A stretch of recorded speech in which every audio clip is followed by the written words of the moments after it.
of papers, but didn't do anything that was fun. How do you present to them computer science results? The best work in the world. It's always been you. It really doesn't matter what anybody thinks. We will see each other again. I think that maybe I'll say something, gender oriented to kind of finish it off.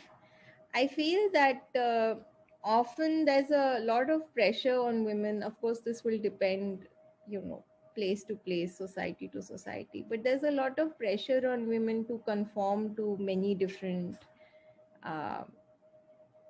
things. And it's good to realize that it really doesn't matter what anybody thinks. It really doesn't. So it's good to it's fine. It's more fun to just be whatever comes naturally to you and whatever makes sense to you rather than comes naturally. I mean, lots of crazy things can come naturally, but yeah, I just want to say that I think often women end up putting a lot of pressure on themselves, at least in Indian society. And in the end, it doesn't really matter, right? None of these people who had various expectations or judgments or whatever, in the end, none of them matter. So it's good to just do whatever you want to do. The way that I handled it actually in my personal sort of journey is to be willing to accept whatever consequences come my way, So, for instance, a couple of examples are the following, right? So one was that when I set out to do my PhD, there was actually a lot of pressure on me to get married. So this is, I don't know if this is more an Indian thing, but there was a lot of pressure from society, family, and so on, because, I was in my mid-20s and it was considered like a big risk. But I decided it was fine. I mean, if I'm not going to get married, that's fine. Like if this is going to be the reason for me not to get married, this is a stupidity. I don't want to base my life's decisions on such things. This is one example. Another one is when I wanted to come back from the US to India. So at that time, there were people close to me whom I held in very high regard professionally, who felt that it would basically be professional suicide, like to come, you're going to sit there, there's not much going on there, this kind of a thing, and what are you going to do? But again, it was something which I felt that, if I need to be at a UCLA or Stanford or UT Austin to do research, then in some sense, what is it that's mine? I mean, anybody in my place can then do that. So if I have something to say scientifically, then I should be able to say it no matter where I am. And it was very important to me to contribute back to Indian society, from where I had received so much and where there was so much need. So I stuck to that, right? And I'm okay with the consequences. Like I was fully prepared that, maybe 2 years later, I will have no papers or no good papers and I'll have to quit. And I was okay with that. So I think that just doing what seems right to each person, right? And being okay with the consequences. I mean, that's fine. Maybe I'm not going to be like a very famous somebody, but this is my intention, right? And I will do my best towards this intention, and I'm fine with whatever happens after that. Just keep up. This pandemic is going to be over soon, and then I'm very confident that things are going to go back to normal. That we will see each other again. We will have conferences together again, and yeah, things are going back to normal. Yeah, I think that in general, in our career pursuits, there are things that we enjoy doing in like research and other whatever in your personal life that we want to do. Often,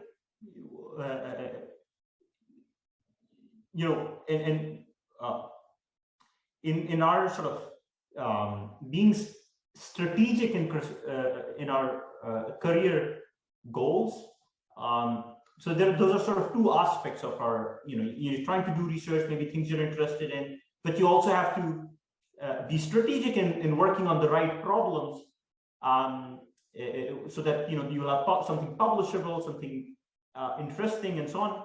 I think that striking the right balance between the two is very important,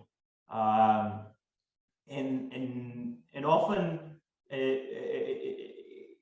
we can run into a lot of trouble if we drift in just one direction. So, for example, if you wanted to work on a particular problem and you spent your entire PhD working on it and didn't have any progress, then that wouldn't be something very desirable.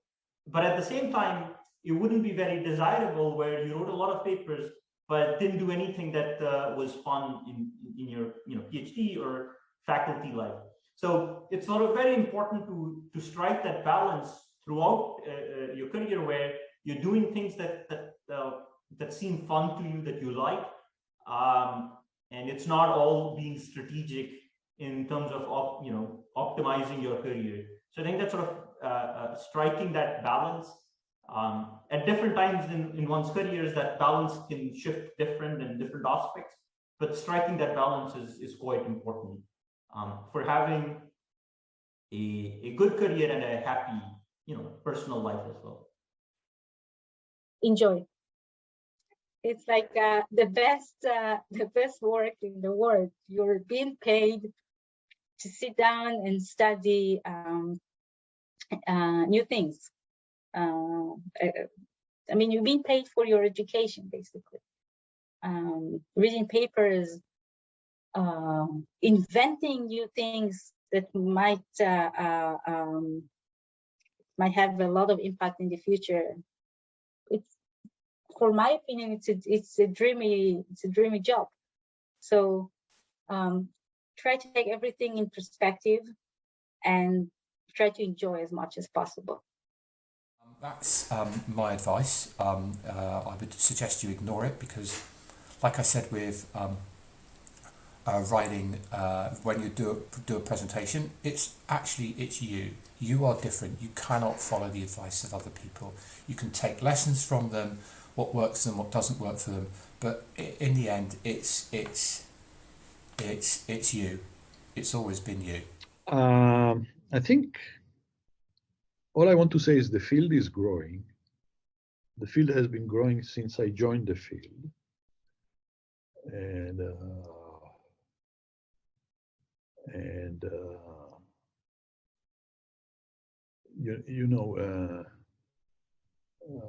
if you know, in Santa Barbara, or some of the game rooms in the lobby of some of the building used to be the place where the RAM session used to take part in the 80s, in the mid 80s. And you cannot do it these days, given that the community has grown. And so the community is expanding. The competition in the community is expanding, and things are harder for newcomers. But people have to concentrate on what they want to do, what they can contribute, areas that they can contribute to. They have to have the set of people that they work with, people that they can talk with and generate some social network. It's important. I mean, it has to be. All I'm saying about doing it is to base it on real common interests and so on in the field, not in an artificial way. Everything has to be done in a smart way. You talk to the relevant people, you communicate with the relevant people, you have your social network, your research network, and you work honestly on the problems. And sometimes you have to talk to people to really understand what you've solved, because it's not the first thing that you see. And my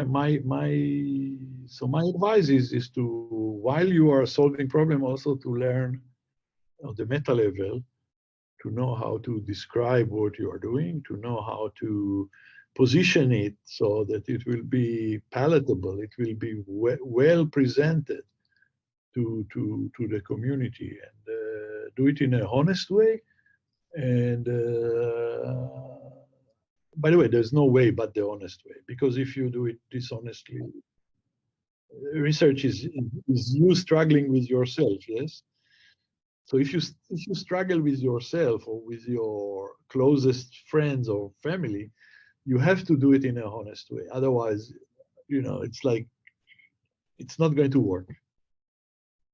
So adapting and learning how to do the work, and learning how to present the work, and learning how to reason about the work, and learning about how to communicate the work, are all aspects that are very important to individual development as a researcher.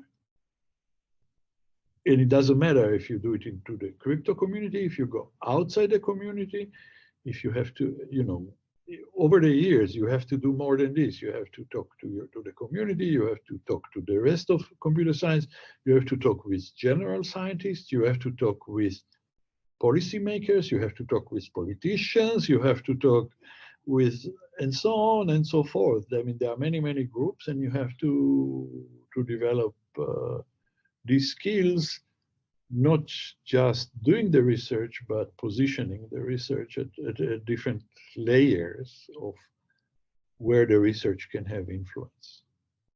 I think it's very important. You start small. You have enough years as a young researcher to develop all these things, and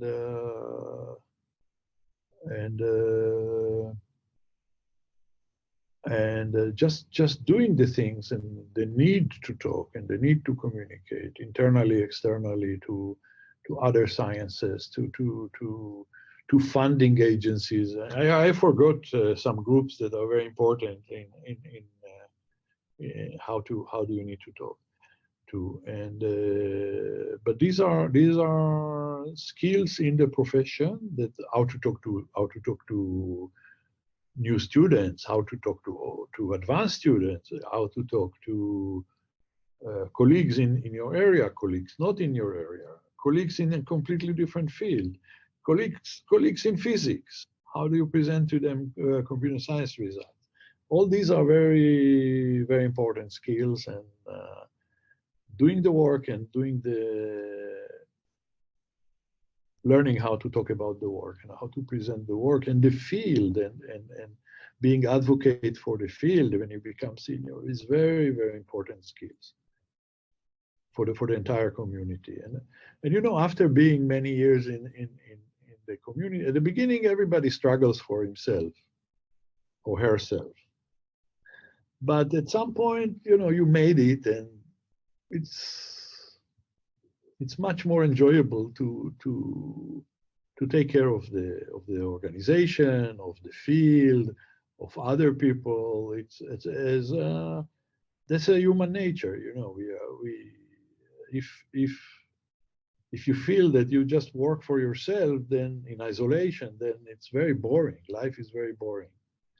You have to work for a community, for a society, for lack of other word, I use big word, for humanity. But for influencing quote unquote humanity in a good way.